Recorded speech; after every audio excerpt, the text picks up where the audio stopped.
इतना सुंदर लिखा रहता है। एकादशी का जब हम व्रत करते हैं तो शिव महापुराण की कथा में, व्रत शिव महापुराण की कथा जो हम श्रवण कर रहे हैं, स्कंद पुराण, पद्म पुराण, नारद पुराण, कुर्म पुराण, इन पुराणों में जब हम ग्रहण करते हैं, ज्ञात करते हैं, तो हमको मालूम पड़ता है कि व्रत करने से पहले, हमारे एक दिन पहले भी हमारा सोच, हमारी वृत्ति, हमारा मन, हमारी दृष्टता, हमारी चित्तवृत्ति जो भी है, हमारी दृष्टि जो भी है, वो शुद्ध होना चाहिए।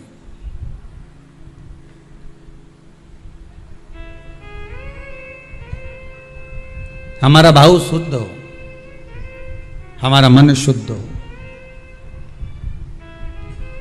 हम दूसरे से आशा तो रखते हैं कि ये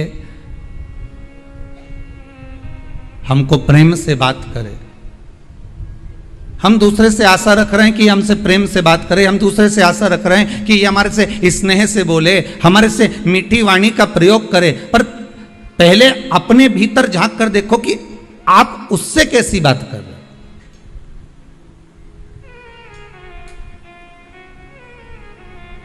पहले भी कथा में कहा, आज फिर कहते हैं, प्रेम दोगे तो प्रेम मिलेगा। जो आपके पास में है वो आप लुटाना प्रारंभ कर दीजिए। आपके भीतर अगर अहंकार है तो आप अहंकार लुटाना प्रारंभ कर दीजिए। आपके भीतर अगर कपट है तो आप कपट लुटाना प्रारंभ कर दीजिए। सामने वाला स्वयं कपटी हो जाएगा। आपके भीतर अगर झूठ है, प्रपंच है, तो झूठ और प्रपंच लुटाना प्रारंभ कर दीजिए। सामने वाला अपने आप झूठ और प्रपंची हो जाएगा। आपके भीतर अगर विश्वास है तो आप विश्वास देना प्रारंभ कर दीजिए, विश्वास लुटाना प्रारंभ कर दीजिए, विश्वास देना प्रारंभ कर दीजिए। सामने वाला विश्वासवान हो जाएगा।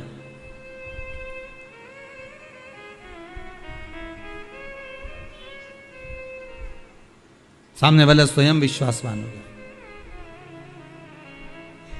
आपके भीतर अगर भजन है तो आप भजन देना प्रारंभ करो, सामने वाला खुद भजन गाने बैठ जाएगा। हमने कई माताओं को देखा है, जब तीज त्योहार आता है ना, तो एक माता भजन गाने बैठती है, ढोलक लेके जो पीटना चालू करे, मंजीरा बजाने वाली भी नहीं होना तो दूसरी आके बैठ जाती, मंजीरा उठा ले बजाने लगते। उसको बजाना भी नहीं आता, फिर भी वो आकर बैठ जाती। बैठे बैठे वो ताली बजाएगी, तीसरी फिर आ जाएगी, वो बैठे बैठे ताली बजाएगी, भजन गाएगी। एक गाने बैठी थी, देखते देखते 8, 10, 15, 20 इकट्ठी हो गई। अर्थात आपने भजन दिया है, आपने भजन दिया तो भजन मिल रहा है, आपने प्रेम दिया तो प्रेम मिल रहा है, आपने करुणा दी है तो करुणा मिल रही है, आपने वात्सल्यता दी है तो वात्सल्यता प्राप्त हो रही है। भगवान कृष्ण की माता जी का नाम यशोदा रानी, यश ददाती इति यशोदा, जो दूसरे को यश प्रदान करती है वही यशोदा है। अब आपने तो नाम रख लिया यशोदा और मालूम पड़े दूसरे को दे रही अपयश। यश तो कभी दिया ही नहीं। बहू ने भोजन बनाया, थोड़ी सी सब्जी बेकार बन गई तो तुरंत सास ने कह दिया, पति ने कहा आज तो भोजन अच्छा नहीं बना, इसमें दाल में नमक कम रह गया, मिर्ची ऐसी डल गई, तो तुरंत सास ने कह दिया मैंने नहीं बनाई है, बहू ने बनाई है। मतलब आपने अपयश बहू को दिया है तो एक दिन बहू भी तो अपयश आपको देगी। आप जो लुटा रहे हो, आप अगर कह देती कि दाल मैंने बनाई है और दाल बिगड़ गई होगी, अब शरीर से बनता नहीं है, पाँव में इतना दर्द रहता है ना, तो उसके कारण बस हो सकता है नमक कम डाला हो, ध्यान नहीं रहा हो, मेरी चित्तवृत्ति में नहीं गया हो, मिर्ची ज़्यादा डल गई हो, कुछ हो गया हो, सब सब्जी मेरे हाथ से बिगड़ गई। बहू ने बनाई थी, बिगाड़ी उसने थी, पर आपने उसको यश दे दिया और अपयश अपने माथे पर ले लिया। तो एक दिन बहू भी यही करेगी कि स्वयं यश प्रदान करेगी और अपयश अपने माथे पर लेगी। पर हमारी आदत ये रहती है कि अच्छा करा तो मैंने करा और बुरा करा तो वो बेहरू सिंह ने करा। हमने तो तुरंत कह दिया, अच्छा हम कर रहे हैं, बुरा वो कर रहा। अब इसमें प्राप्ति कहां है?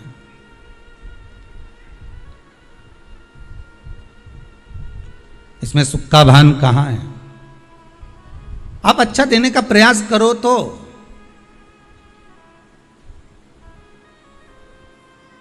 जो साड़ी कोई नहीं पहने, ना बहू पहने, ना बेटी पहने, ना कोई पहने, जब वो साड़ी बहुत दिन की रखी रही और वो साड़ी कोई नहीं पहने, तब तुमने उठाकर उसको भागवत जी पे चढ़ा दी। और आशा क्या रख रही हो कि भागवत मैया ऐसी कृपा करजे हमारी झोली खुशी से भर दीजिए। भागवत मैया सोचे बता कजन कहाँ की कितनी इतने साल पुरानी साड़ी इधर उधर से घूम फिर के तेरे पास आई और तूने मेरे को ला के चढ़ा दी और आशा रख रही है कि भागवत मैया मेरी झोली खुशियों से भर दे। तो भागवत जी बोली कि मैंने तुझसे कहा था कि तू मुझे साड़ी चढ़ा। कभी भागवत महारानी बोलने आई तुमसे? कभी भागवत महारानी ये कहने आई कि मेरे को साड़ी चढ़ा, कि मुझे आभूषण चढ़ा, कि मुझे रतन चढ़ा, कि मुझे माणिक चढ़ा, कि मुझे सोना चांदी चढ़ा? भागवत कभी नहीं कहने आई कि मुझे ये चढ़ाना। भागवत तो ये कहती है कि तुलसी का दल हो तो समर्पित कर दो, और वो भी नहीं है तो मेरे चरणों में आकर बैठ जाओ, नमन कर लो। जब आखिरी में कथा विराम होगी तो तुलसी का दल व्यास जी महाराज तुम्हारे हाथ में पकड़ा ही देगा। तो भागवत तो ये कहती है कि प्रेम का एक पत्ता भी दिया जाए, स्नेह का एक चावल भी दिया जाए तो भगवान स्वीकार कर लेता है। प्रेम और स्नेह से भगवान स्वीकृत करता है, प्रेम और स्नेह से भगवान बढ़ा लेता है। प्रेम स्नेह से रिटर्न बढ़ा थोड़ा सा। प्रेम का अगर भाव होगा, प्रेम अगर आपके पास में है तो आपको मिलेगा, और अगर प्रेम नहीं है तो मिलेगा। जो होगा आपके पास में वो दे दीजिए।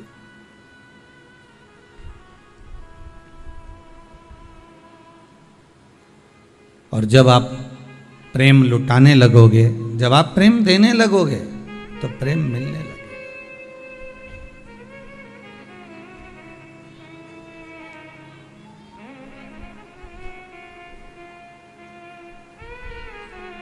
शिव बहुत सरल भाषा में समझ लीजिए, बहुत अच्छे से समझ लीजिए। शंकर भगवान ने अपनी जटा में गंगा जी को रखा और सारे विश्व के उद्धार के लिए, संसार के उद्धार के लिए शंकर भगवान ने वो गंगा पृथ्वी पर भेज दी। अब शिव जी ने आपको क्या दिया है? जम के बोलो, क्या दिए? जटा में से गंगा। आप शंकर जी को क्या दे रहे हो?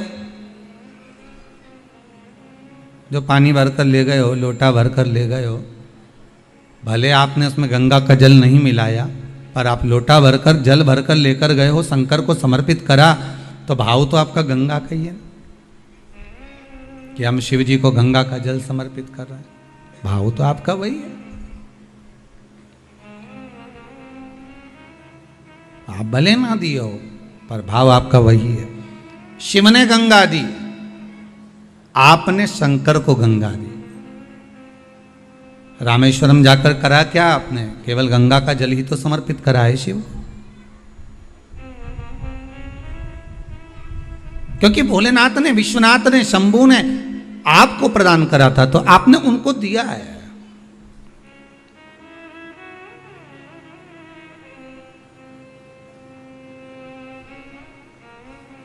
दूसरा, शिव ने आपको क्या दिया? तो शंकर ने दूसरी चीज दी है हमको, सत्य। क्या प्रदान करा है? सत्य।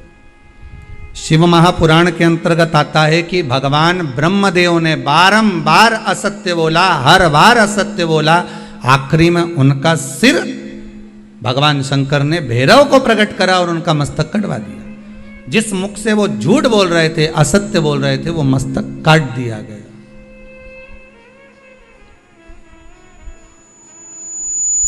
वो मस्तक काट दिया गया जिससे वो असत्य बोल रहे थे, जिससे वो झूठ बोल रहे थे।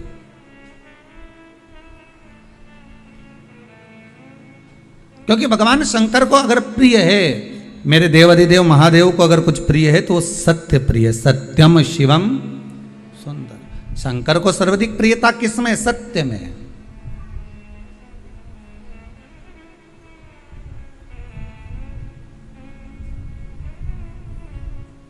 सतनाम कहो, भोलेनाथ कहो, भोलेनाथ कहो, भोलेनाथ कहो। सत्य में शिव है, और जहां शिव है वहां जीवन अपने आप सुंदर है। सत्य शिव ने दिया है। कब दिया? जब सती मैया राम जी की परीक्षा लेकर आई, और परीक्षा लेकर आने पर राम जी की परीक्षा लेकर जब भगवान शिव के पास पहुंची और शंकर भगवान ने पूछ लिया, क्यों सती तुम नीचे गई थी मृत्युलोक में, तो मृत्युलोक में जाने के बाद अपने राम जी जो घूम रहे थे उनकी परीक्षा ली?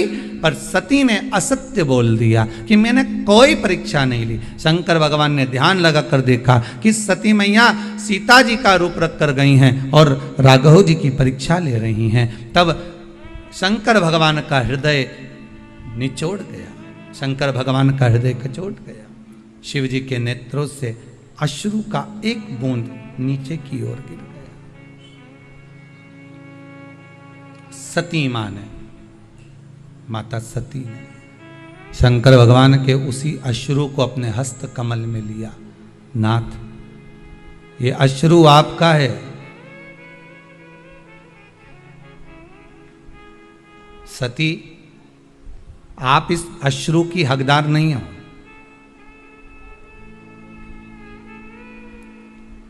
सती, आप इस अश्रु की हकदार नहीं हो। सती ने पूछा, इस अश्रु की हकदार मैं नहीं हूं? नहीं नहीं, आप इस अश्रु की हकदार नहीं हो। यह अश्रु तो आप किसी और को दीजिए। सती ने पूछा, क्यों? शंकर भगवान बोले, मेरा यह अश्रु आपको मालूम नहीं है कि ये मेरा आंसू कब निकला है? आप झूठ बोली हो, असत्य बोली हो, तब निकला है।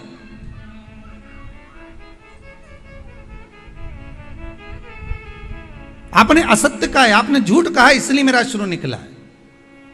सामने वाला व्यक्ति जब झूठ बोलता है, असत्य बोलता है, तो उसके सामने जिससे वो असत्य बोल रहा है, जिससे वो झूठ बोल रहा है, और उसको ये मालूम है कि सत्य नहीं है ये, तो उसके नेत्र से जो अश्रु निकलता है वही सत्य है, वही सत्य। शिव के नेत्र से जो निकला है वो सत्य है। सती मैया से कहा, इस अश्रु को आप नहीं रख सकती क्योंकि आपके पास में नहीं रह सकता। आप झूठ बोल दियो, आप असत्य बोल दियो।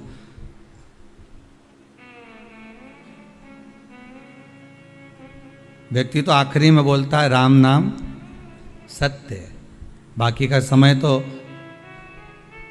राम राम जपना, पराया माल अपना। मुख में राम, बगल में चोरी। सत्य तो आखिरी में निकलता है, जब जीवात्मा चली जावे, जब ये आत्मा, ये जीव केवल शरीर पड़ा हुआ है और आत्मा निकल गई, तब लोगों ने जब उठा कर लेकर गए, तब कहा कि राम नाम सत्य है। इससे पहले सत्यता नजर नहीं आती।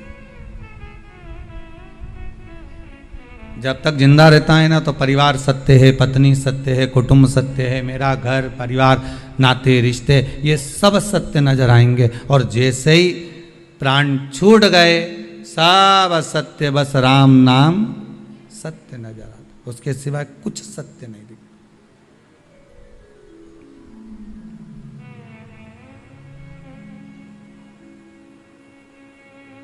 उसके सिवाय कोई सत्यता नहीं। लो सती, ए सती, ये आपके हस्त कमल में जो अश्रु रखा है ना, ये अश्रु आप पहचान नहीं पा सकती कि अश्रु में सत्यता है।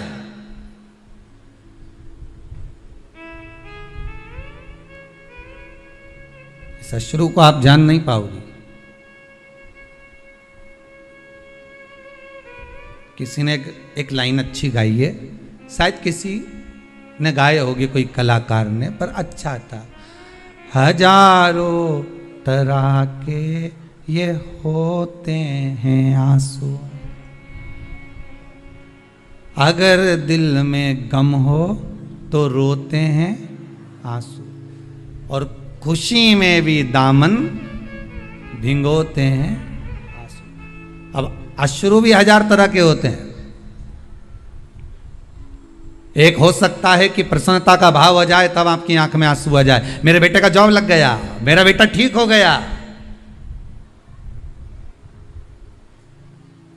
आज मेरा पुत्र ठीक हो गया। आज कोई माता आई थी, कह रही थी मेरा बेटा 5 साल से जो बीमार चल रहा था, बाबा की ऐसी कृपा हो गई, वो ठीक हो गया, वो श्रेष्ठ हो गया।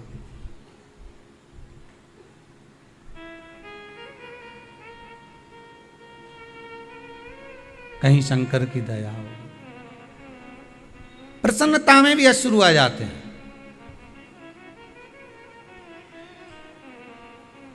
जिससे मिलने के लिए बहुत समय से तरस रहे हो, बहुत समय से जान रहे हो, अगर वही माता पिता कुटुंब कबीला जिससे स्नेहता है वो सम्मुख आ जाए तो भी आंसू आ जाते हैं। प्रेम है, करुणा है, वात्सल्यता, स्नेह।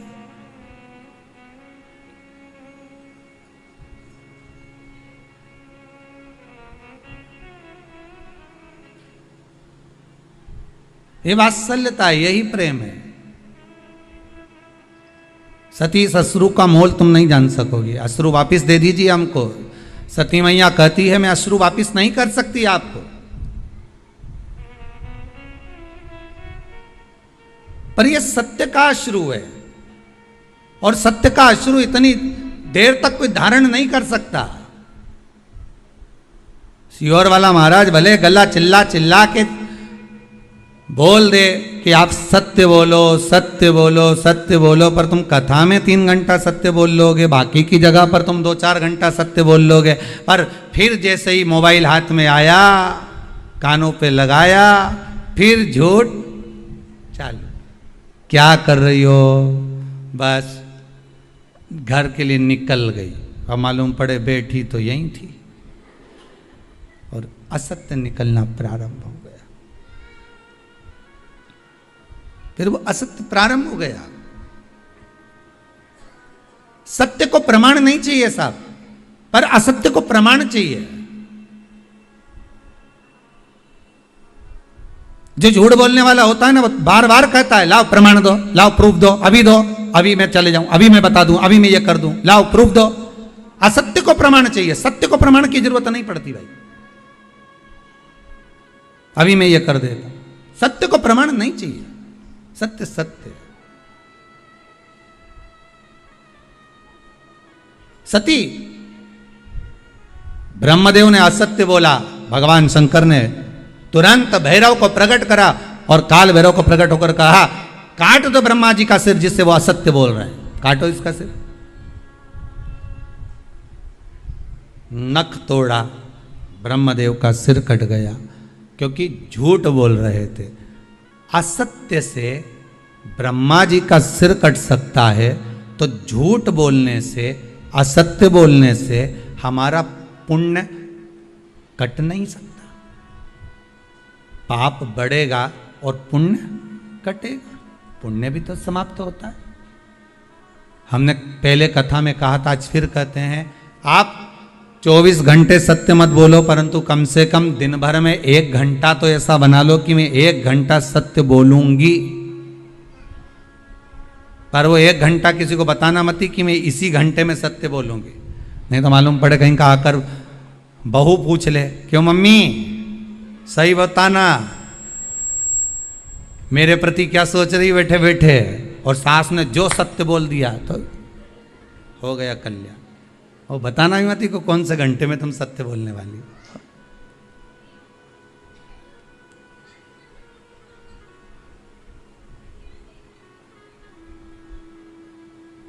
जैसे गीता पढ़ने का विषय है, हृदय में उतारने का विषय है। गीता, श्रीमद् भगवत गीता पढ़ो, हृदय में उतारो, अपने बच्चों को पढ़ाओ।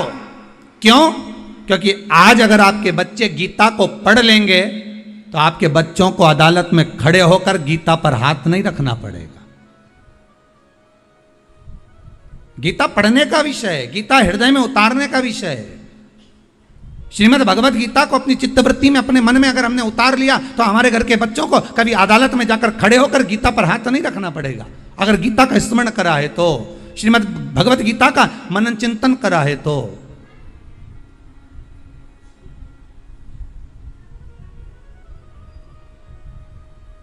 थोड़ा सा सत्य अपने जीवन में उतारो, तब जाकर जीवन का आनंद।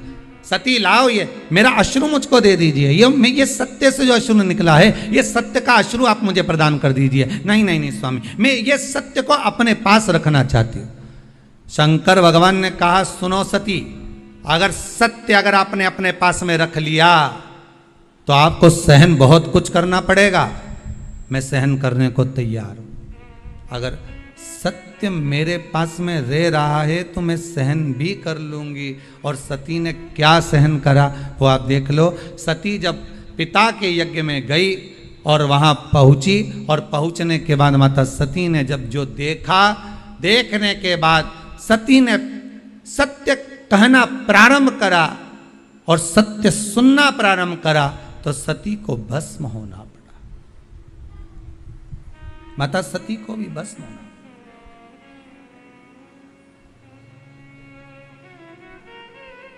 बड़ा कठिन है महाराज।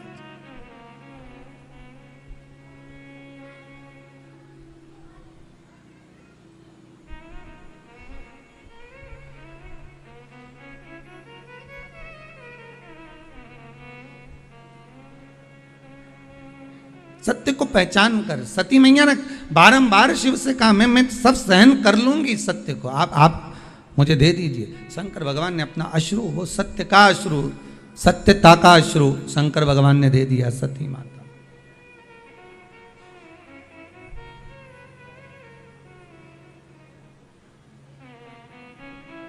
और सत्य जब माता सती के हृदय चित्त में समाहित हो गया, सत्य जब माता सती के हृदय चित्त में विराजमान हो गया, तब फिर सती शिव के चरणारविंद का स्मरण कर कर अपने प्राणों को त्याग दिए, भस्म हो गई। बस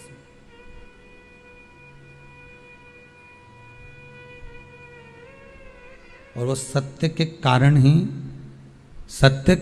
ही मेरा शंकर, सती मैया हो, पार्वती मैया हो, जगत हो, संसार हो, सत्य के कारण ही मेरा शिव सबके हृदय में विराजमान है। और जब शंकर भगवान को सत्य प्रिय है, तो उस शिव को अगर कुछ देना है तो ब्रह्मदेव को सत्य ही देना था।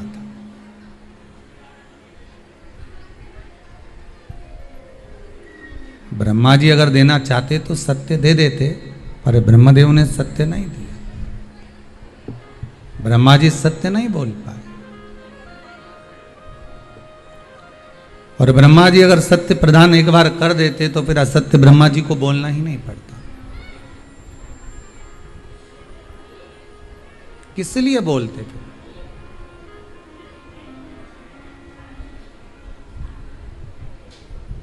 व्रत का सबसे पहला नियम, एकादशी व्रत का सबसे पहला नियम है कि आप जिस दिन व्रत करो उसके एक दिन पहले भक्ति का संचार इस हृदय में कर लो। भक्ति का संचार इस हृदय में कर लीजिए। जिस दिन आप व्रत करो, जैसे एकादशी का व्रत कर रहे हो, तो दशमी के दिन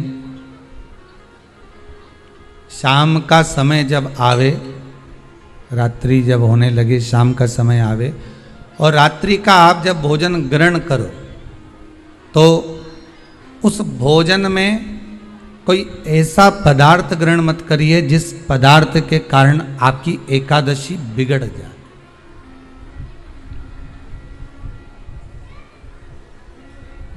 कोई बेकार भोजन हमें ग्रहण नहीं करना। श्रेष्ठ भोजन ग्रहण करिए दशमी के दिन। और एकादशी का दूसरा नियम बहुत ध्यान से सुनिएगा। जिस दिन आपकी एकादशी का व्रत हो, उस दिन प्रयास करिएगा कि अपने हाथ से किसी भी वृक्ष की कोई पत्ती टूटे ना। अपने हाथ से किसी भी वृक्ष की, पौधे की, किसी भी वृक्ष की पत्ती अपने हाथ से ना टूटे। बहुत ध्यान दीजिएगा महाराज। एकादशी का ये दूसरा नियम है कि अपने हाथ से किसी पौधे की, किसी वृक्ष की, किसी डाली की कोई पत्ती टूटे ना, कोई पत्ती ना टूटे, इसका प्रयास करिए।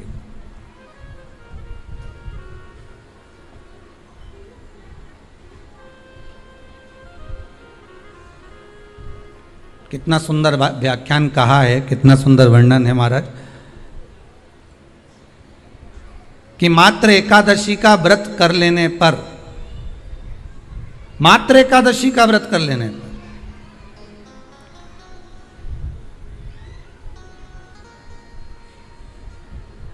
जो पूर्व में किया गया हमारा पाप कर्म है, हमने किसी जीव की हत्या करी है, हमने किसी को कष्ट प्रदान करा है, हमने किसी को अपशब्द कहा है, हमने किसी को ताने दिए, हमने किसी को आड़ा टेढ़ा कहा है, हमने किसी को गालियां दे दी है, मात्र एकादशी का व्रत ही कर लेने पर ये सारे जो दोष हैं वो समाप्त हो जाते हैं।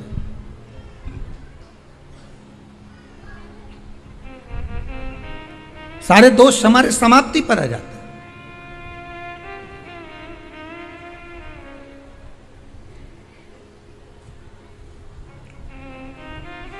अब एक विचार करिएगा थोड़ा सा अपने मन में, अपने चित्त में, अपनी वृत्ति में एक बात उतारिएगा, एक अपने मन में एक बात को उतार कर रखिएगा कि आप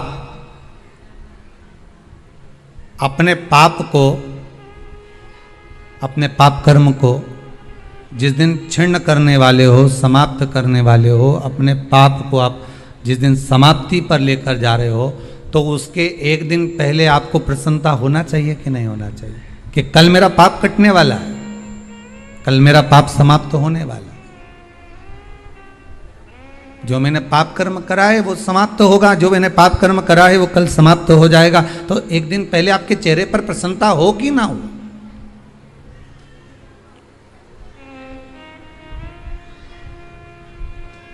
और चेहरे पर वो प्रसन्नता आपके आना चाहिए कि कल मेरा एकादशी का व्रत है, आज दशमी है, कल एकादशी का व्रत है, तो कल मेरी जब एकादशी का व्रत रहेगा तो मेरा ना जाने कितना कितना पाप, कितना कितना असत्य, कितना कितना झूठ, कितना कितना प्रपंच वो समाप्त हो जाएगा। इसमें मुझे प्रसन्नता हो, इसमें मुझे आनंदता हो।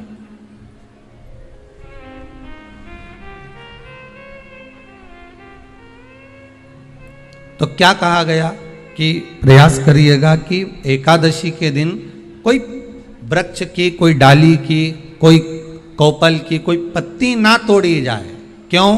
तो कहा अगर उस पत्ती को हम तोड़ देते हैं, वृक्ष की पत्ती को या क्यारे में लगी हुई कोई डाली की पत्ती को हम तोड़ देते हैं तो एकादशी का पुण्य फल प्राप्त नहीं होता, एकादशी का कोई फल हमारे खाते में नहीं जाता, पुण्य फल प्राप्त। अब फिर भले तुम चाहे तुमने मोरधन खाया हो, चाहे तुमने फिर चिप्स खाई हो, चाहे तुमने फिर व्रत का कितना ही सामान खा गए हो और तुमने सोचा कि आज मेरी एकादशी है, तो फिर उसका कोई फल प्राप्त नहीं है, उसका कोई सुख प्राप्त नहीं है आपको, फिर उसका कोई आनंद प्राप्त नहीं है आपको, फिर उसमें कोई आनंद की अनुभूति आपको नहीं मिल रही है।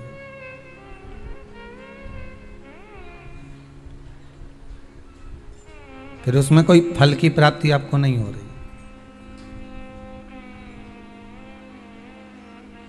आस्था चैनल के माध्यम से जितने भी एकादशी करने वाले हैं और चतुर्थी का व्रत करने वाले हैं, बहुत ध्यान से आज की कथा सुनना कि एकादशी का आपसे आपके बच्चे पूछेंगे, मम्मी हम भगवान विष्णु का दर्शन करते हैं, हम राम जी का दर्शन करते हैं, हम कृष्ण भगवान का दर्शन करते हैं, हम भवानी माता का दर्शन करते हैं, हम शंकर जी का दर्शन करते हैं, हम सारे देवी देवताओं का दर्शन करते हैं, पर ये एकादशी माता तो कभी नजर ही नहीं आती। पूछेंगे कि नहीं पूछेंगे कि तुम जिस एकादशी का व्रत करते हो इनका जन्म कहां से हुआ, कहां जन्मी थी? एकादशी की जन्मस्थली कहां है?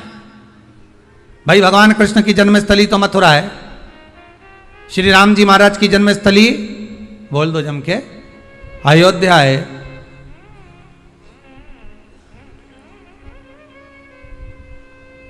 कोई आपसे पूछ ले कि एकादशी की जन्मस्थली कहाँ है तो आधे लोग तो बाल खुजाने में लग जाएंगे कि एकादशी आखिर पैदा कहाँ हुई थी, जन्म कहाँ लिया था, इसका जन्म हुआ कहाँ था, कहाँ जन्मी थी ये?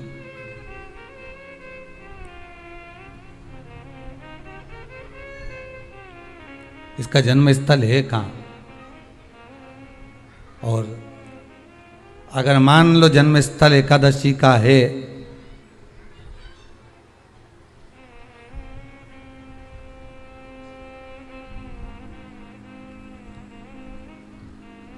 और एकादशी अगर जन्मी है, उसका जन्म हुआ है और दुनिया के लोग इतना व्रत करते हैं, उपवास करते हैं, तो फिर इसका जन्म स्थल कहाँ होगा? तो कहा इसका जो जन्म स्थल है वो बद्रीनाथ। कहाँ पर है? बद्रीनाथ। और उस बद्री विशाल में भी एक गुफा जिसका नाम है हेमवती। क्या नाम है? हेमवती। उस गुफा में एकादशी का जन्म स्थल है। बद्री विशाल में हेमवती गुफा जो 12 योजन अंदर प्रवेश करने जितनी है, 12 योजन की गुफा के अंदर, हेमवती के अंदर एकादशी का प्रागट्य हुआ था, एकादशी का जन्म हुआ था।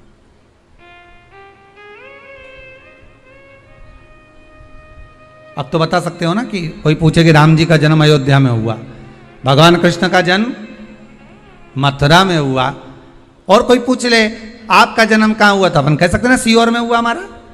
और आपसे कोई पूछे कहाँ हुए तो कहीं इंदौर में हुए, कि देवास में हुए, कि भोपाल में हुए, कि मुंबई में हुए, कि पूना में हुए, आपका तो बता दोगे। पर बच्चे आपसे पूछ ले मम्मी तू इतनी एकादशी का व्रत करती है, एकादशी का तू व्रत करती है, और सबको करा देती है कि वल्लभ कुल की एकादशी करो, भले बकरी जैसे चरो पर एकादशी करो, और सबको एकादशी कराया, तो कोई पूछ ले कि एकादशी का जन्म कहाँ हुआ था, तो आप कह सकते हो कि बद्री विशाल में, हेमावती में, बद्री विशाल के हेमवती गुफा के अंदर जो 12 योजन की गुफा है, उस गुफा में एकादशी का जन्म हुआ। कब हुआ?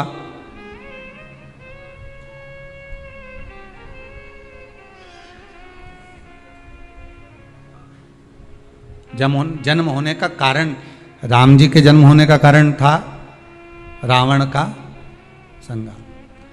भगवान कृष्ण के जन्म होने का कारण था कंस का संहार।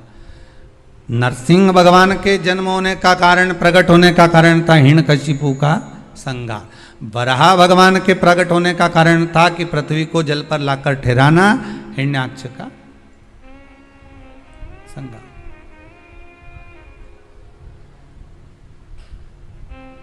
तो फिर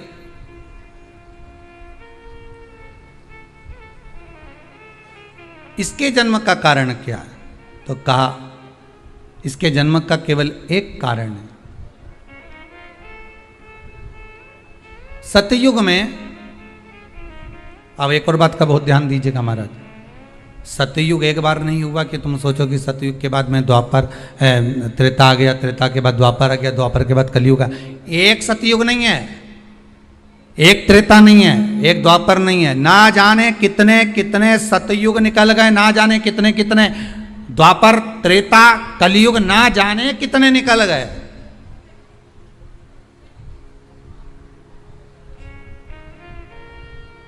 और आप और हम जैसे भी इस पृथ्वी पर ना जाने कितने, अरे जम के तो बोलो, निकल गए। पृथ्वी वहीं की वहीं है, जिस मकान में रहते हो वो मकान भी वहीं की वहीं है, बस कभी कभी एकदम प्लाट हो जाता है, फिर उस पर वापस बन जाता है, फिर क्लीन, फिर बन गया, फिर क्लीन, फिर बन गया। ना जाने कितने कितने कितने कितने जन्म हम ले चुके हैं, और हमारे भी आगे कितने जन्म होते रहेंगे। जमीन वहीं की वहीं रह जाएगी और अपन चले जाए, बस वो जगह वहीं रह गई। जो पहले परदादा जी की थी, दादाजी को मिल गई, दादाजी की थी, पिताजी को मिल गई, पिताजी की थी, उनके बेटे को मिल गई, उनके बेटे से उनको बेटों को मिल गई। मिलते मिलते मिलते मिलते कब वो जमीन भी बिक गई समय की अवस्था में, फिर दूसरे की हो गई, और हम सोच कर रह गए कि ये हमारा है, हम इसके लिए लड़ाई करें, झगड़ा करें, हम केवल इस जमीन के लिए, जरा सी प्रॉपर्टी के लिए अदालत में खड़े, अपना समय बर्बाद कर दिए, और जो पाना था वो छोड़ दिया।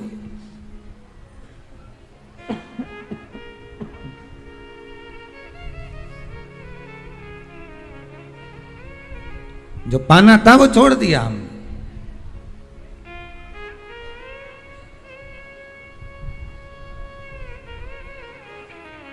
असली रजिस्ट्री तो ये शिव महापुराण की कथा है, जिसमें बैठकर आप 3 घंटा भगवान की भक्ति को जो धारण कर रहे हो, 3 घंटा जो भगवान की कथा को आप श्रवण कर रहे हो, 3 घंटा जो भगवान की भक्ति में आप डूबे हुए हो, 3 घंटा जो भगवत स्मरण में आप लगे हुए हो, बस यही असली रजिस्ट्री है, यही वहाँ काम आने वाली है। इसके सिवाय कुछ काम नहीं आएगा। धन दौलत माल खजाना सब पड़ा की पड़ा रह जाना,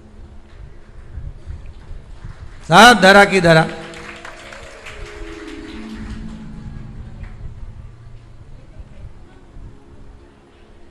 रह गया।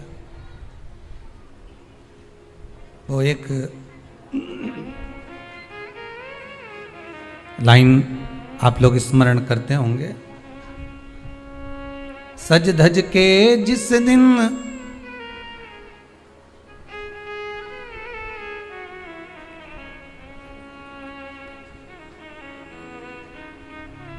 सज धज के जिस दिन मौत की शहजादी आएगी, न सोना काम आएगा न चांदी आएगा। अलमारी में धरा की धरा रह जाएगा, लॉकर में पड़ा की पड़ा रह जाएगा। लॉकर में पड़ा की पड़ा है, अलमारी में धरा की धरा है। कपड़े भी सारे घड़ी बने की बने रहे, कपड़े भी धरे की धरे रह गए और सब पड़ा रह गया। कि छोटा सा तू कितने बड़े अरमान हैं तेरे, मट्टी का तू सोने जैसे मान है तेरे। मट्टी की काया एक दिन मट्टी मिल जाएगी, न सोना काम आएगा न चांदी आएगी, न सोना काम आएगा न चांदी आएगी। सज धज के जिस दिन मौत की शहजादी आएगी, ना सोना काम आएगा ना चांदी आएगी, ना सोना काम आएगा ना चांदी आएगी। सब पड़ा रह जाएगा, धरा की धरा रह जाएगा, सब पड़ा की पड़ा रह गया, जीव चला गया। झगड़ा करा, लड़ाई करी, विवाद करा, खूब झगड़े पर मिला क्या? इतनी सी जमीन है, इतनी।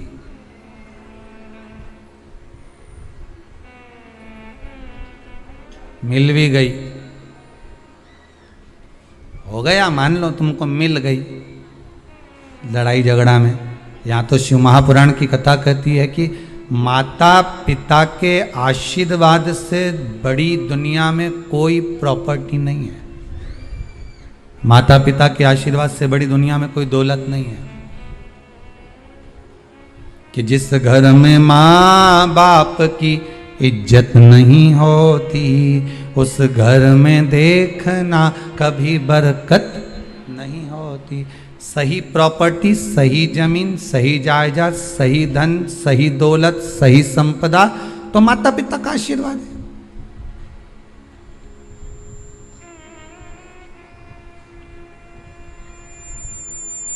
सही दौलत तो वही है, सही जायदाद तो वही है। अब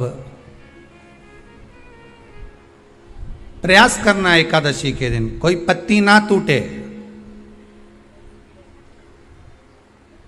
अगर आपको तुलसी के दल की भी जरूरत है तो आप दूसरे से कह सकते हो कि मुझे तुलसी का दल ला दे।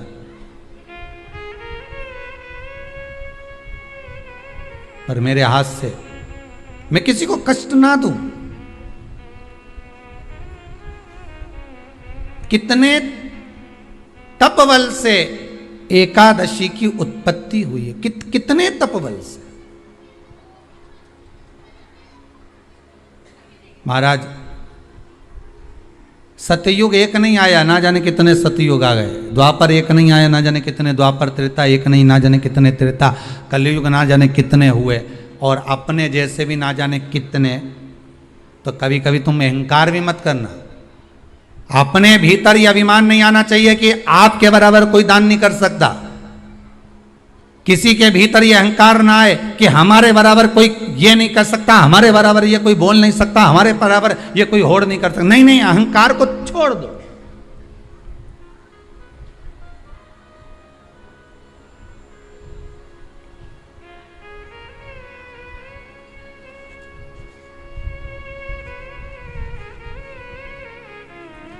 इस भारत की भूमि पर, इस भारत माता की गोद में अगर वीर भी जन्मे तो ढेर वीर जन्मे, कोई एक नहीं। कोई एक सोचे कि मेरे बराबर कोई और नहीं कर सकता। नहीं नहीं, ना जाने कितने।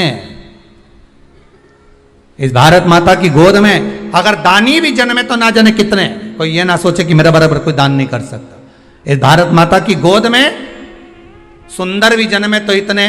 कोई ये ना कह सकता है कि मेरे बराबर कोई सुंदर नहीं है। और इस भारत माता की गोद में कलाकार भी जन्मे तो इतने। कोई ये नहीं कह सकता कि इसके बराबर कोई नहीं।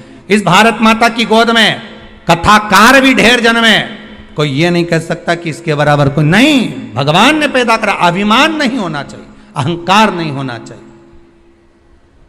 ना जाने कितने हों।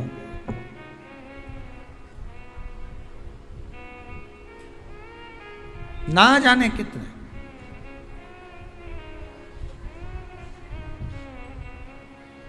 बस हो सकता है सतयुग, त्रेता, द्वापर, कलयुग भी जो अनेक हुए तो हम भी अनेक होंगे। हम भी ना जाने कितने होंगे। सतयुग की कथा है। सतयुग में एक नाड़जंग नाम का एक असुर हुआ।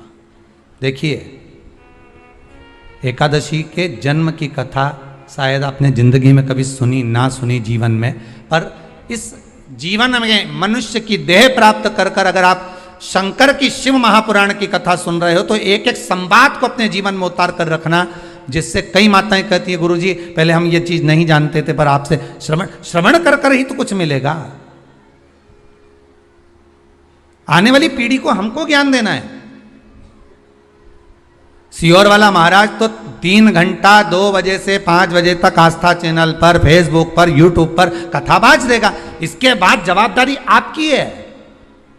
कथा सुनने के बाद जवाबदारी आपकी है कि आपके बच्चों को शाम को भोजन कराते समय, आप रात्रि को अपनी बहन से बात करते समय, आप रात्रि को अपने रिश्तेदारों से बात करते समय उनसे भी प्रश्न कर सकते हो। क्यों आज तूने कथा सुनी थी? आज अपने एकादशी के जन्म की कथा सुनी कि एकादशी कब पैदा हुई, एकादशी का जन्म कब हुआ, कौन सी जगह पर जन्मी थी। अपने को मालूम था कि राम जी कहाँ जन्मे, अपने को मालूम था भगवान कृष्ण कहाँ जन्मे, अपने को मालूम था नरसिंह भगवान कहाँ जन्मे, पर अपने को एकादशी का जन्म कहाँ हुआ ये नहीं मालूम था। आप अपनी बहन से, अपने रिश्तेदारों से बात कर सकते हो। 3 घंटे की कथा तो आप यहां श्रवण कर लेते हो आस्था चैनल के माध्यम से, फेसबुक और यूट्यूब के माध्यम से। इसके बाद की जवाबदारी आपकी है कि इस कथा का प्रसाद आप किस किस को दे रहे हो। आप कथा का फोन लगाकर किस किस को बोल रहे हो कि 2 बजे से 5 बजे तक कथा आ रही है। सुनो, व्रत शिव महापुराण की कथा है। व्रत उपवास जो अभी तक करते आए हैं उसी को सुन रहे हैं कि अब कैसे करना चाहिए। करते तो आए पर उसको करना कैसे। कहां जन्म ले लिया तो कहा महाराज बद्रीनाथ में। कब जन्मी एकादशी? एकादशी का जन्म कब हुआ तो कहा एक नाड़ाजंग नाम का सुर था, राक्षस, जिसके पुत्र का नाम था मुर। क्या नाम है? मुर।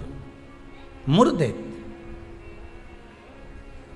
ये मुरदैत्य इतना विशालकाय था, इतना विशालकाय था, रहने वाला चंद्रावती नगर का था। कौन से नगर में रह रहा था? चंद्रावती नगर। बड़ा विशाल का।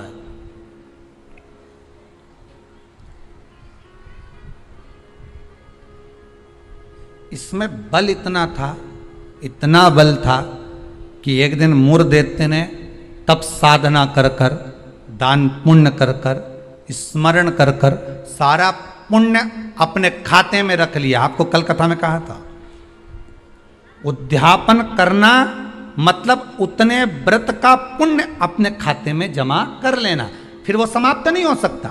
उस पर सील ठप्पा लग गया मतलब ये प्रॉपर्टी तुम्हारी हो गई। उद्यापन करना मतलब ये इतने व्रत तुम्हारे खाते में चले गए। अब ये व्रत तुम किसी को ना तो कहीं जा सकते हैं ना छिन्न हो सकते, क्योंकि इसका तुमने उद्यापन कर दिया, उस पर सील ठप्पा लग गया, उसकी रजिस्ट्री हो गई, वो आपका हो गया।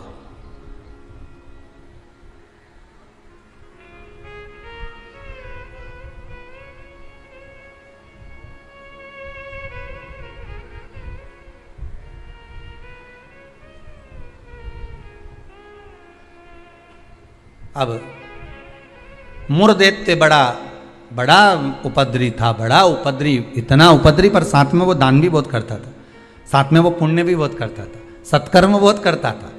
अब पर ये सब कुछ करने के साथ में वो पाप भी बहुत करता था।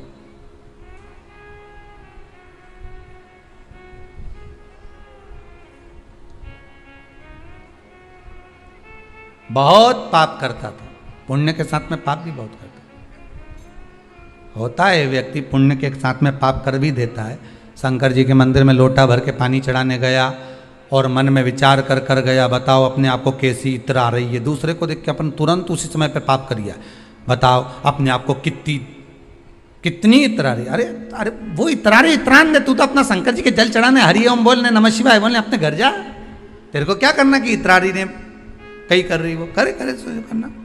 तुम तो शंकर जी भजो, शिव नाम जपो, शंकर का स्मरण करो और भगवान का भजन करके अपने घर जाओ बस। पर मूर दैत्य पुण्य भी करता था तो पाप बहुत करता था। इतना पाप कर्म था, इतना पाप कर्म था कि वो घबराए नहीं, बस पाप ही पाप में लिप्त हो जाए। समय आया, एक बार ये मूर दैत्य पहुंच गया अमरावती, अमरपुर, भगवान वैकुंठ अधिपति के उस भवन में जहां 33 कोटि देवता सदा विराजमान रहते हैं। ऐसे सुंदर आनंद में भगवान के धामों में पहुंच गया और जिस इंद्रलोक में जाता तो इंद्र को पकड़कर जमीन पर फेंक देता। अब बहुत अच्छे से सुनिएगा महाराज, देवता ऊपर जब युद्ध करते थे और युद्ध के मैदान से नीचे गिरते थे तो मृत्यु लोक में नहीं आते थे। कहाँ नहीं आते थे?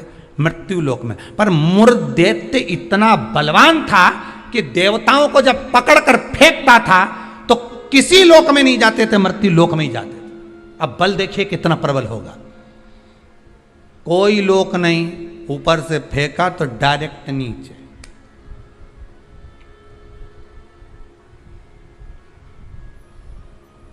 सीधे नीचे।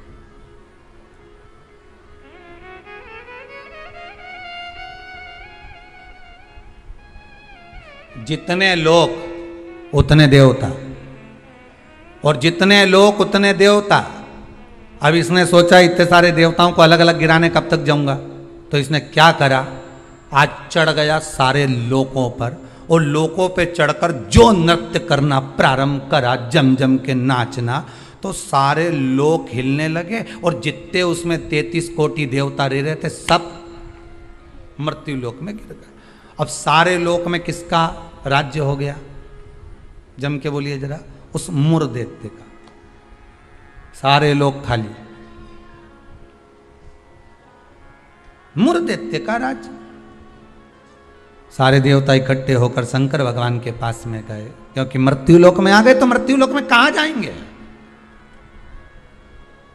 आपको पहले भी कथा में कहा, मृत्यु लोक में जन्म हुआ है आपका, आप पृथ्वी पर जन्मे हो।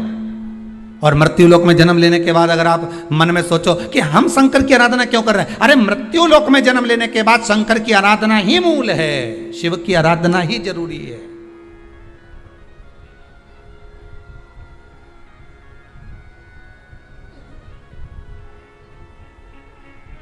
कहां जाएं, किससे कहें?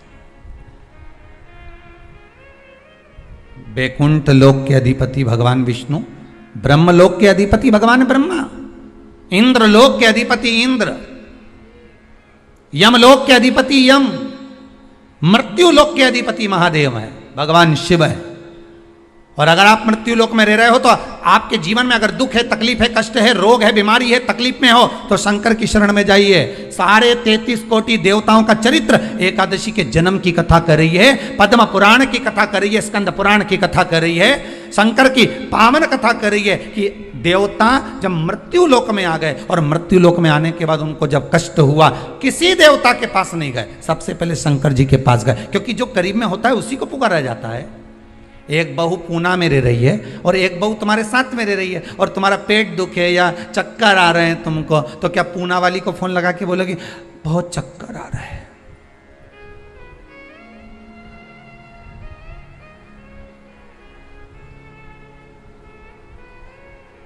पूना वाली आएगी?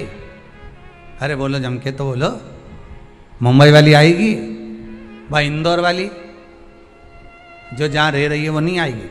और जो जिससे कहना था उससे तो कहा नहीं, जो पास में रह रही है जरा सी देर में आवाज लगा देती, दरवाजा बड़ीक देती, घंटी बजा देती, चिल्ला कर बोल देती, फोन कर देती, आवाज लगा देती और कह देती बेटा जल्दी आप बहू दौड़ कर आ, दौड़ कर आ, दौड़ कर आ।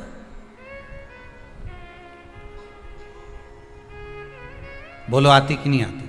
कितना भी झगड़ा हो, कितनी भी लड़ाई हो गई हो, तो भी किसी को तकलीफ में है तो ऐसी कोई बहू नहीं होती जो दौड़ कर ना आए। तकलीफ में होगी, भले कितना भी झगड़ा कराओ, कितनी भी लड़ाई करी हो, कितना भी विवाद हो, दौड़ के आ गए और आई तुरंत। क्या हो गया मम्मी? बस मेरे को चक्कर आ रहा है। अब तुमने पूना वाली को बुलाया, इंदौर वाली के बुलाया, बड़नगर वाली के बुलाया, ने पीपर ठौन वाली के बुलाया, ने नीमच वाली के बुलाया,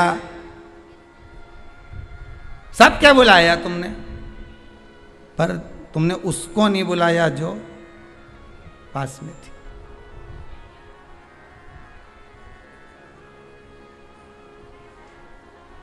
जो नजदीक में थी।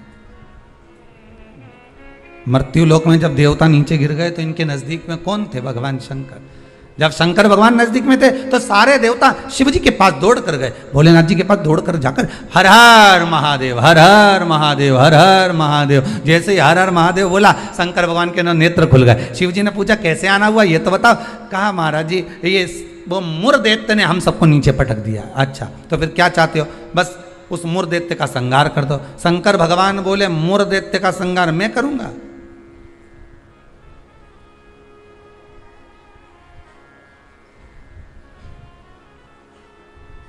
मैं नहीं कर सकता।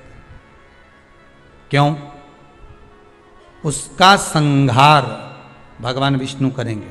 उनसे जब कहो जाकर, तो भगवान विष्णु तो हमारे, हम 33 कोटि देवता नीचे नजर आ रहे, पर भगवान विष्णु कहीं नजर नहीं आ रहे। हमको तो लग गया ऊपर से पटका होगा तो वो नीचे चले गए होंगे। भगवान नहीं दिख रहे हमको, हमें नजर नहीं आ रहे, हम कहां ढूंढे उनको? ये हमारी दृष्टि है। हमारी दृष्टि से भगवान को हम देखने का प्रयास करेंगे ना, भगवान नहीं मिल सकता। भगवान को पाने के लिए भीतर की दृष्टि चाहिए, आत्मा की दृष्टि, मन की दृष्टि चाहिए। हमारी दृष्टि पे तो चश्मा लगा होता है, ब्लैक कलर का लगा है तो ब्लैक दिखेगा, नीला लगा है तो नीला, पीला लगा है तो पीला, हरा लगा है तो हरा। उसी तरह हमारी दृष्टि पे चश्मा लगा है, कामी होगा तो कामी दिखेगा, लोभी होगा तो लोभी दिखेगा। चोर को चोर नजर आता है, साहूकार को साहूकार नजर आता है, बेईमान को बेईमान नजर आता है, ईमानदार को ईमानदार नजर आता है, धर्मात्मा को धर्मात्मा नजर आता है, पुण्यात्मा को पुण्यात्मा नजर आता है। साहूकार को साहूकार दिखेगा, ईमानदार को ईमानदार दिखेगा, ढोंगी को ढोंगी नजर आएगा, पापी को पापी नजर आएगा, कपटी को कपटी नजर आएगा। आप जैसा चश्मा लगाए होगे सामने वाला व्यक्ति वैसा नजर आएगा। आप अपनी आंखों का इलाज अच्छा करवाओ, सामने वाला व्यक्ति अपने आप ही अच्छा नजर आने लगेगा, अपने आप। हमारी सास तो हमेशा हमारा बुरा ही सोचती है। सास बुरा नहीं सोचती, चश्मा गड़बड़ हो गया। समझ गए? अरे बोलो तो, समझ गए ना? चश्मा गड़बड़ हो गया मतलब दृष्टि गड़बड़ हो गई। हमने देखा हमारी सास हमारा बुरा सोचती है, मतलब बुरे हम हैं, हम सोच रहे हैं बुरे। अगर अच्छा सोचते तो कह देते हाँ है तो सास ना, इन्होंने मेरे पति को जन्म दिया है, और मेरे पति को जन्म दिया। जब पति इतना प्रेम से मेरे से व्यवहार करे तो सास क्यों व्यवहार खराब करेगी? अरे बोलो तो करेगी। जब पति तेरे लिए जेब में भर के गजक लाए, कुरकुरा लिया है, चिप्स लिया है, तब तूने एक बार भी नहीं किया कि बताओ मेरा क्या जो, तो कहे पति अच्छा है पर सास बुरी। नहीं नहीं, दृष्टि हमारी बुरी है, उसमें हमें सामने वाला व्यक्ति गलत नजर आ रहा है। हम अच्छा देखना प्रारंभ कर देंगे ना तो हमको अच्छा मिलने लगेगा। बुरा जो देखन में चला और बुरा न मिलया कोई, कौन मिला फिर बुरा? ये मन।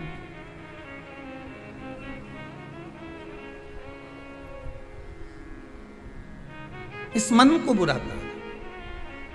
मैं नहीं मार सकता मुर्देत्य को, भगवान विष्णु मारेंगे। भगवान विष्णु कहाँ मिलेंगे? क्षीर सागर में शयन कर रहे हैं, जाइए। सारे देवता पहुंच गए क्षीर सागर। प्रभु कृपा करिए। भगवान विष्णु ने पूछा क्या हुआ?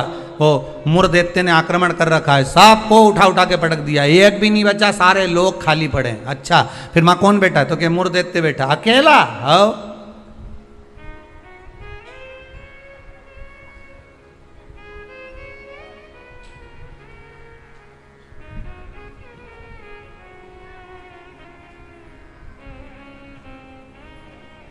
वो अकेला बैठा है। हाँ, भगवान विष्णु बोले आप चिंता मत करो, चलो चलो हमारे साथ। चंद्रावती नगर पर सारे 33 कोटि देवता आक्रमण कर दो। शंकर भगवान तो मुस्कुराने लगे। एक मुर्दैत्य के लिए 33 कोटि देवता अपना अपना लोक छोड़कर आ रहे हैं युद्ध करने के लिए। विचार करिएगा जरा। एक व्यक्ति की हस्ती मिटाने में, एक व्यक्ति की हस्ती मिटाने में ना जाने कितने लग जाते हैं नीचे गिराने में, ना जाने कितने।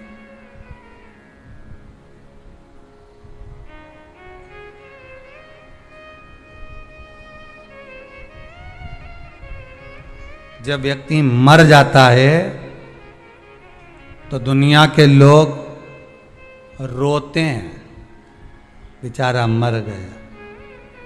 और जो मर गया उसको वापिस जिंदा कर दे भगवान तो फिर खो जाते हैं, फिर उठ गया, वापिस उठ गया। फिर ना जाने कितना मेहनत करेगा, कितना कमाएगा, ना जाने कितनी बिल्डिंग बना लेगा, ना जाने कितना धन जोड़ लेगा। खो गए, मरा तो रो गए। संसार का नियम है।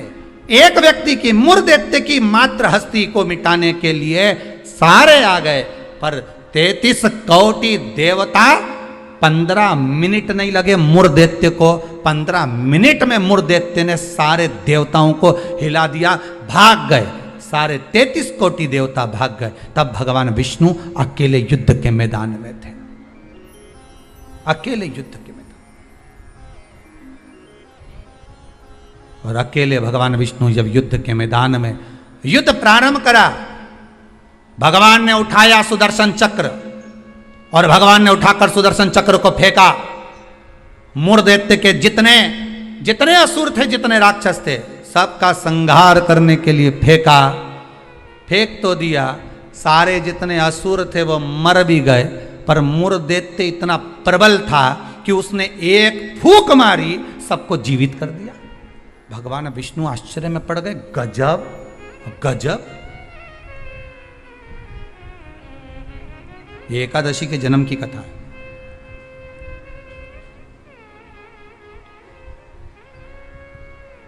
गजब हो गया, इतने सारे मरे और एक क्षण में भगवान ने तो सुदर्शन फेंका ने, सब घूम के गया ने, सबके मार के आया। उनके तो 1 घंटा, आधा घंटा, 15 मिनट, 10 मिनट, 5 मिनट लगे होंगे। इसने तो एक फूंक मारी, जो यहां से चालू करा, हैप्पी बर्थडे टू यू, एक फूंक में ही सब निपटा दिया। ले सब जाग गया, सब जैसे वो 11 साल होए तो लोग बाग 11 मोमबत्ती जला, हमारे यहाँ तो कहीं नियम नहीं है, हिंदू धर्म के शास्त्र के अनुसार ये नियम नहीं है कि मोमबत्ती को बुझाओ कि दिया बुझाओ। हमारे यहाँ तो जन्मदिन मनाओ तो दिया जलाओ, और पहले बात तो जन्मदिन मनाओ तो पहले सोच के मनाओ कि 14 साल के हो गए, मतलब भगवान के करीब जाते जा रहे हैं, करीब 35 साल के हो गए, मतलब 36वें में लग गए, उसकी ओर करीब पहुंच गए। जैसे जैसे उम्र बढ़ती जा रही, तुम तो केक काट रहे हो, ऊपर तो नगाड़े बज रहे हैं, भेरू आने वाला है, ऊपर नगाड़े बज रहे हैं। 68 का हो गया, गांव के लोग जन्मदिन मना रहे, ऊपर कह रहे तैयारी कर लो रे, थोड़ा और बचा है, आने वाला है।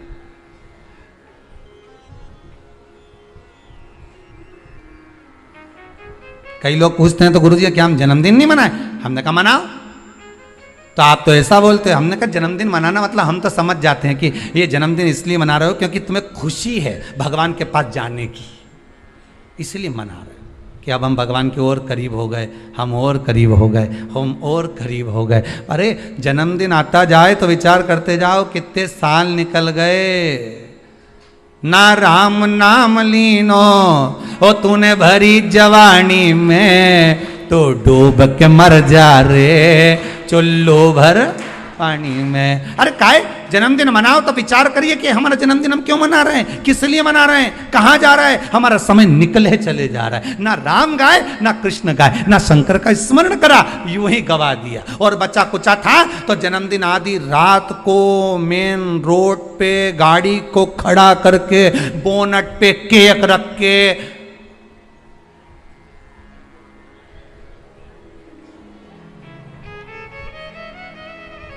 तो बेचारा इतना अच्छा व्यक्ति का जन्मदिन रोड पे मना रहे जैसे बेचारा अनाथ है रे, इसका कोई नहीं बापड़े का। उसके घर में उसकी मम्मी है, उसके घर में उसके पिताजी हैं, उसके घर में उसका भाई है, उसके घर में पूरा परिवार है, और जन्मदिन कहां मना रहे? रोड पे। हैप्पी बर्थडे टू यू, क्योंकि अनाथ है तो जन्मदिन रोड पे मन रहा है। अगर अनाथ नहीं होता तो जन्मदिन उसके माता पिता को खड़े रखकर मनाते कि इस माता ने जन्म दिया है तेरे जैसे बेस्ट फ्रेंड को, इसको जन्म दिया है, इस माता ने मेरे दोस्तों को जन्म दिया। खुश होते कि माता पिता ने जन्म दिया। सबसे पहले जन्मदिन पर अगर पूजन करना है तो माता पिता के गले में माला पहनाओ कि इनने तुम्हें जन्म दिया है, तुम्हारे जैसा व्यक्ति इसने पैदा किया है, तुम्हारे जैसे जीव को इसने जन्म दिया है। तुम्हें जो दोस्त मिला, तुम्हें जो फ्रेंड मिला, जो तुम्हें समझ गए, भेरू के भेरवी ने भेरवी के भेरू मिल गया। तो जिसने जन्मदिन की खुशी उनके सामने मना।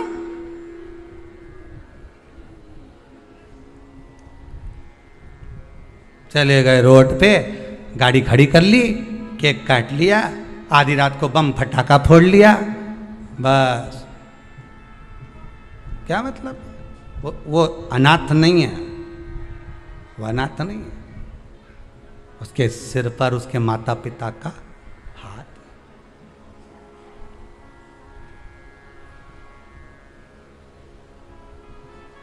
ने एक फूंक मारी केक की, सारी मोमबत्ती बुझा दी। और इस मुर्देते ने एक फूंक मारी ने जितना गिरा पड़ा था नहीं सब के जगा दिया एक ही में।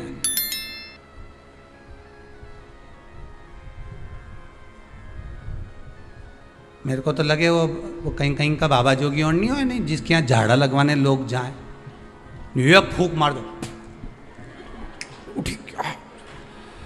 तो ये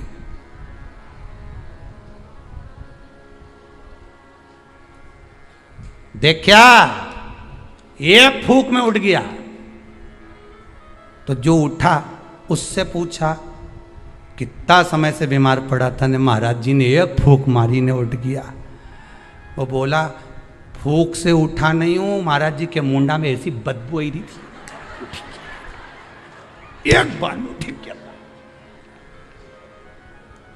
इसलिए भगा, ये दूसरी मार देगा फूंक तो निपटी जाऊंगा। तो मैं जाऊं। और के कह गया महाराज जी के कान में, कहीं पायरिया की कहीं बीमारी में मरी तो नहीं है मुंडा में? फूक न छूटता।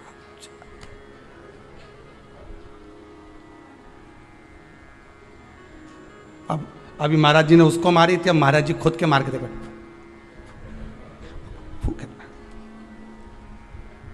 मुर्देते ने जो फूक मारी ने सब पड़िया ने सब उठी किया एक साथ, सारा की सारा उठ के बैठ गया। अब तो भगवान भी सोचे क्या करें। भगवान ने सुदर्शन को वापस लिया, गदा का प्रहार करा। गदा युद्ध हजारों वर्ष तक चला मुर्देत्य के साथ, 1000 वर्ष तक गदा युद्ध चला है भगवान विष्णु का। गदा युद्ध में जब भगवान विष्णु हार गए तब मल्लाह युद्ध प्रारंभ हुआ। कहते हैं हजारों वर्ष निकल गए, 10, 20, 25, 50 हजार वर्ष केवल मल्लाह युद्ध में निकल गए भगवान विष्णु के, तो भी नहीं हारा। आखिरी में भगवान विष्णु की हापड़ी थोड़ी ऊंची, भगवान विष्णु को लगा कि ये हार नहीं रहा। भगवान विष्णु थक गए, क्योंकि ये मुर्देत्य तो पत्थर जैसा था और मेरे नारायण कमल जैसे कोमल थे। भगवान एक जगह जाकर बैठे। लक्ष्मी जी ने, पद्मावती जी ने, माता लक्ष्मी ने जाकर पूछा, नाथ हुआ क्या है? भगवान कह रहे हैं मैं थक चुका हूं, हजारों वर्ष से युद्ध लड़ रहा हूं पर तुम ये हारता नहीं है। तब लक्ष्मी मैं आता हूं तो रुक। लक्ष्मी जी को क्षीर सागर में रोका और भगवान नारायण दौड़ कर गए बद्री विशाल।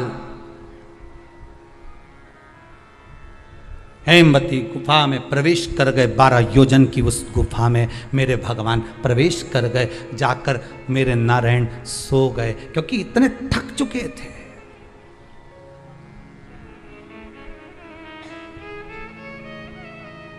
इतने थक गए थे और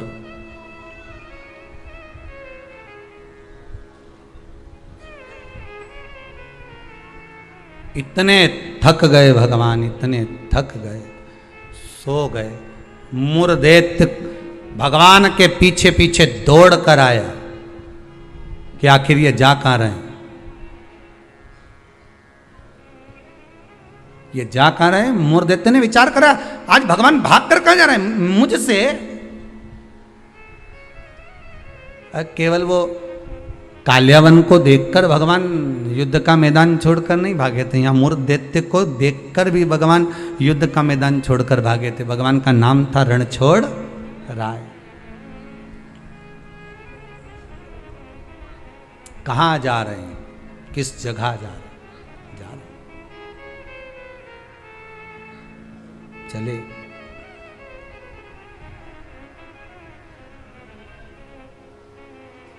गुफा में मुर्देत्य ढूंढते ढूंढते उस हेमवती गुफा के अंदर प्रवेश करने लगा।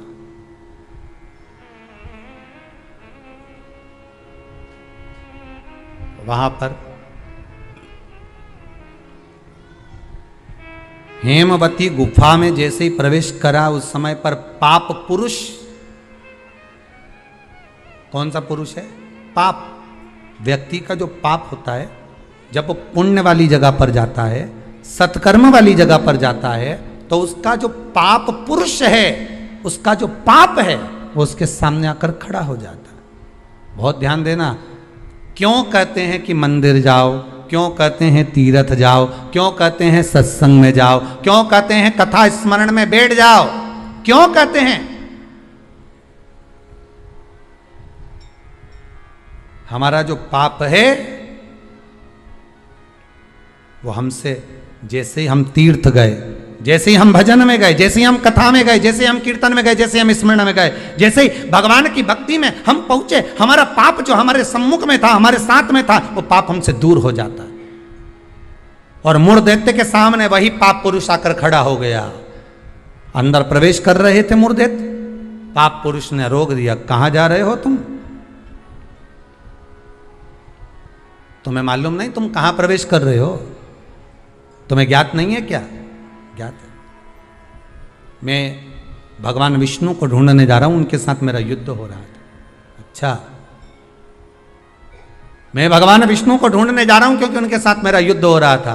पाप पुरुष ने रोक दिया, अंदर नहीं जा सकते क्योंकि अंदर पुण्य है, आप रुको वहीं पर। रोक दिया। जब मुर्देत्य ने पाप पुरुष को हटाया और अंदर प्रवेश करने लगा।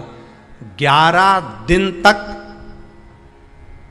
एकादशी दिन तक, 11 दिन तक पाप पुरुष और मुरदैत्य दोनों की बात संवाद हुई है।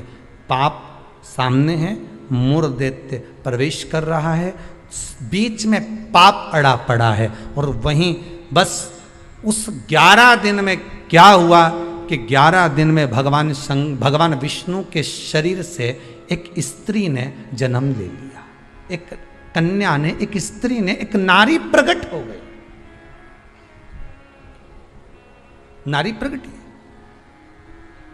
मार्गशीर्ष मास कृष्ण पक्ष एकादशी के जन्मदिन की तारीख बता रहा है। जैसे भादो कृष्ण अष्टमी किसका जन्म है? भगवान कृष्ण का। चैत्र की नवमी बोलते जाओ, राम जी का। कोई आपसे पूछे कि एकादशी का जन्म कब हुआ था? मार्गशीर्ष मास की सुंदर कृष्ण पक्ष की एकादशी के दिन, जब 11वां दिन था भगवान को सोते हुए, तब भगवान के शरीर से एक कन्या ने, एक स्त्री ने जन्म लिया। 11वें दिन जन्मी, इसलिए भगवान आगे इसका नामकरण संस्कार करेंगे, उसका नाम एकादशी रखेंगे।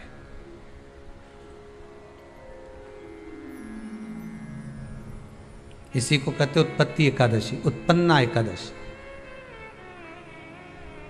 प्रकट हो आप पुरुष ने देखा कि कोई कन्या आ रही, बड़ी सुंदर है, बड़ी सरल, बड़ी अच्छी दिख रही है।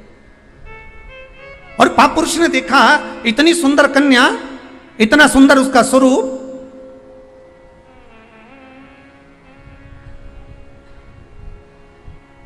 कईयों के मन में बड़ा प्रश्न होता है महाराज जी, कई माताएं बहुत प्रश्न करती हैं, कहती हैं गुरुजी क्या एकादशी का व्रत केवल वेदव्य नारी करती है? क्या एकादशी का व्रत केवल संत करते हैं, साधु करते हैं? नहीं नहीं, एकादशी का व्रत तो जन्म लिया बच्चे से लेकर मृत्यु के घाट पर पड़ा हुआ व्यक्ति भी एकादशी का व्रत कर सकता है। अपनी एकादशी स्वयं करो, मरने के बाद दूसरे लोग एकादशी दें, उससे अच्छा है कि अपना अकाउंट में खुद जमा करते चलो। तो बुरे वक्त में थोड़ा बहुत कहीं ना कहीं अपने का यमदूत आ गया, यमराज आ गया और उसने कहा लाओ एकादशी दो। अब तुम तो इंतजार में बैठी कि अभी 12वां तो हम दो, तो क्या 12वां के कहीं करेगी? तो क्या 12वां के हमारा छोरा उन्हें एकादशी देगा? तुम खड़े रहो। अब वो 10 दिन तक तो इंतजार करा। गरुड़ पुराण में लिखा है जीवात्मा के जब प्राण छूटते हैं, किसी के प्राण छूटे, प्राण छूटने के 10 दिन तक जीवात्मा घर की अटारी पर रहती है। अब 10 दिन के बाद तो जाएगी। अब तुम तो कह रही अभी रुक जाओ रे, अभी कहाँ जा रहे हो? अभी एकादशी मेरे को मिलेगी, हमारा छोरा देगा, बहू देगी, बड़ी बहू देगी, छोरा देगा, पोता देगा, पोती देगी, नाती देगा, पंती देगा। और पंडित जी जब बैठे संकल्प दिलाया, बोलो तुम्हारे दादाजी के कितनी एकादशी दोगा? तो क्या हमने 5 दी, कोई के हम 14 दी, कोई के हम 10 दी, कोई के हम 3 दी, कोई के हम 2 दे दिए। तो कहीं दादाजी कहीं भिखारी था? ये दादाजी की कथा नहीं, अपनी कथा। अपन क्या भिखारी है जो दूसरे की एकादशी लेकर जाएंगे?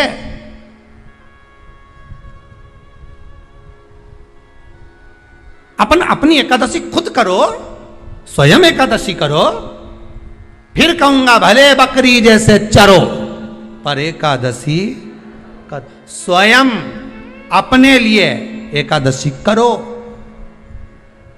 जिस समय पर जाएं तो इंतजार नहीं करना पड़े कि रुक जाए 12वां तो होने दे, अभी एकादशी पंडित जी संकल्प छुड़ाएगा ना जब मिले। नहीं हम तो अब भी ले के जाए। तो क्या ले चल, मैंने तो खूब करी, पूरा साल की एकादशी करी, तुझे क्या ही मालूम रही है महाराज? चल चल मुझे ले चल। पाप पुरुष एकादशी को देखा, भाग गए। कितना सुंदर व्याख्यान वर्णन है, जरा ध्यान दीजिएगा कि मात्र एकादशी का दर्शन ही पाप पुरुष ने करा और वो भी भाग गए। घर में अगर कोई एक व्यक्ति एकादशी का व्रत करता है तो उसके घर में पाप प्रवेश नहीं करता। ये देखिए कितना सुंदर व्याख्यान। पाप पुरुष भागा। मुरदैत्य सामने खड़ा था। जैसे ही सुंदर स्त्री को देखा मुरदैत्य ने, हाथ आगे बढ़ाया, इतने में एकादशी माता ने तुरंत जो हाथ का धक्का दिया कि मुर दैत्य ने जैसे देवताओं को नीचे पटका था, वैसे ही मुर दैत्य भी भूमि पर गिर पड़ा। बहुत ध्यान देना, अगर आप किसी को नीचे गिरा रहे हो तो अपनी भी तैयारी पूरी कर कर रखना कि तुम भी कहीं ना कहीं नीचे गिरोगे, आज नहीं तो कल। आप किसी के लिए खड्डा खोद रहे हो, तैयारी कर रखना, एक दिन आपके लिए भी तैयारी होता है। घर में एक बूढ़े पिताजी रहते थे, तो पत्नी ने कहा तुम्हारे पिताजी बहुत खांसते हैं, बच्चों को पढ़ने में तकलीफ होती है, एक काम करो इनको माली के कमरे में ठहरा दो, चौकीदार वाले, चौकीदार के कमरे में पिताजी को। हाँ, फिर रोटी वोटी भोजन वोजन क्या करेंगे, मैं यहाँ से सब भेज दूंगी, तुम चिंता मत करो। पिताजी को चौकीदार के कमरे में ठहराओ, एक घंटी लगा दो, पिताजी घंटी बजाएंगे, मैं यहाँ से सामान भेज दूंगी। ठीक है, पिताजी से बेटे ने कहा पापा बाबूजी आप पीछे के कमरे में ठहर जाओगे क्या चौकीदार वाले? हाँ बेटा, मुझे तो सोना है, कहीं पर भी सो जाऊं, उसमें क्या दिक्कत। हाथ जोड़ के पिताजी आपसे हाथ जोड़ता हूं, आप इस मकान में अंदर कभी मत आना, आप बाहर रहो। ठीक है बेटा, अगर आप बोल रहे हो तो मुझे कोई दिक्कत नहीं है। ठीक है, एक घंटी लगा देता हूं, बजा देना, पानी ले आएगी बहू, भोजन ले आएगी, नाश्ता ले आएगी, चाय ले आएगी। ठीक है,